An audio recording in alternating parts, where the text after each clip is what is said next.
दरम्यान या प्रकरणावरून आता काही राजकीय प्रतिक्रिया येत आहेत, बघूयात। मुळामध्ये संजय राऊत यांनी स्वतःचा आज राजीनामा दिला पाहिजे, माझी मागणी आहे। किंबहुना उद्धवजी संजय राऊत यांचा राजीनामा घेणार आहेत का, हा माझा सवाल आहे। आमच्या रश्मीताई ठाकरे या सामना वृत्तपत्राच्या प्रमुख आहेत अशी माझी माहिती आहे। ते संजय राऊत यांना डिच्चू देतील ही माझी अपेक्षा आहे। महिला सुरक्षा आणि महिलांची बदनामी या विषयामध्ये जर उबाटा सेना संवेदनशील असेल तर संजय राऊत यांचा राजीनामा घेईल ही माझी मागणी आहे।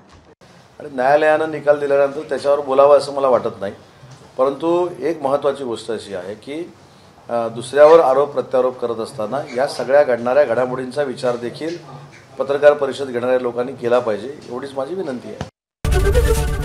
एबीपी माझा, उघडा डोळे बघा नीट।